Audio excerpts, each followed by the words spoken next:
right, hello. Hi. Your speech tonight was so I'm right here. I know.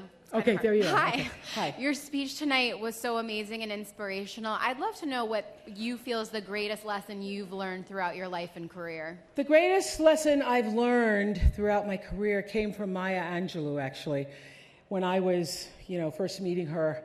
And after I'd known her for a while, she said, baby, you need to know that when people show you who they are, you believe them the first time.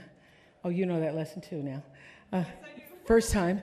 And your problem is it takes you 29 times to see the same lesson coming in a different skirt or wearing a different pair of pants. So I think that has been one of my greatest wisdom teachings, is to assess from people's behavior, their actions, not just towards me, but towards other people, who they are and how they behave, because if people talk about other people, they'll talk about you. So I think in business and in personal relationships, that's also been my greatest lesson. Also staying grounded, has been really great for me. Yes, sir. Hi. In the back to your left, yes. Yeah, that's you. Hello, congratulations, Francisco Varela from Telemundo. Thank you. You are on top of the world. We love you. What humbles you right now? What humbles me? Yes. This humbled me. When I first when they first called me and said they wanted me to accept this, I said, I shouldn't be the person to get the Cecil B. DeMille Award. You know why? I was working with Reese Witherspoon this past spring and winter, and I happened to just say in the makeup room one morning, I said, so how many movies have you done? She goes, oh, honey child, I don't know, it's been so many. And I then thought, I hope she doesn't ask me, because I think it's been 5. And so I didn't understand it, and then they explained that it's about overall entertainment. Now, what I was able to do with the Oprah show and the cultural statement we were able to make throughout the world, I feel very, very, very proud of that. But I think that when it comes to films, that I am really the new kid on the block. And I always feel like when I'm acting that I am, out of my box. And it's the most intimidated I ever feel. Mr. Goldvest, hello. Oprah.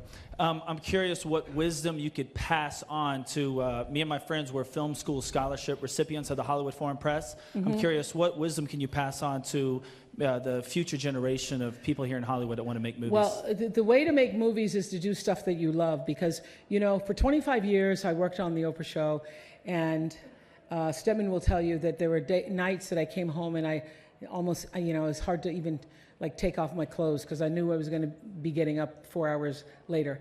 But I never really felt exhausted, I felt exhausted, but I never felt depleted. So do the work that comes straight from the soul of you, from your background, from stories that you've grown up with, from stories that bring you passion, from stories that you not just yearn to tell, but that if you don't tell them, they won't get told.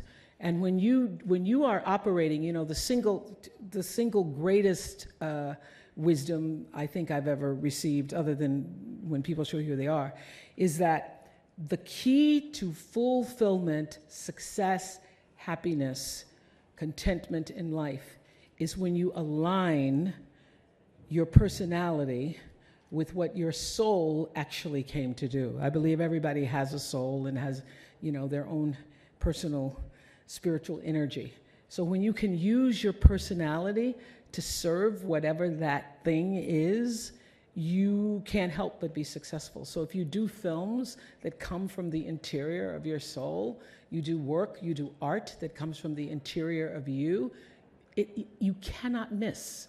It's only when you're doing stuff that you think might make money, you think it may be a hit, or you think it may bring you some level of attention or success.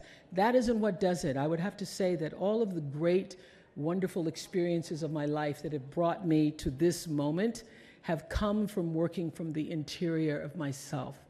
And so that's why it feels so authentic, because it actually is. So when you do that, you'll win. Okay? Hi, Oprah. Hi. I'm right back here. Yeah, there you are. You always give such sage advice to everyone else, and I'm just curious, as you look over your life, What advice would you give to 7-year-old Oprah or Oh, 13-year-old man. Oprah about surviving as a woman in this world? 7, I was so sad. And at 7, all of my real love came from my teachers. And so my teachers, I would say this to anybody in this room: you have no idea of the power of noticing another human being and what it feels like when somebody knows that they have been seen, truly seen by you. It is the greatest offering you can give. And all those years of the Oprah show, the greatest lesson I learned was that, you know, after every show, someone would say invariably in one way or another, how was that? I'd finish an interview with a father who killed his twin daughters. I'd finish an interview with a politician, Barack Obama, Joe Biden, George Bush, Beyonce. They all say the same thing. How was that? And so I started to see that there's this common thread in our humanity where everybody wants to know, how was that? Did I do okay? Did you hear me? And did what I say mean something to you? So I would have to say that recognizing that in other people has helped me to become, you know, a person of compassion, a person of understanding, a person who can interview anybody about anything, because I know that the core of you is the same as the core of me. You just want to be heard. So anyway, yes. Oprah directly in front of you. Directly in front Directly. of you. Hello. Chris with GMA Philippines. Last year when Meryl Streep won this award, it felt a very different time. Trump had just won. We had all the allegations last year.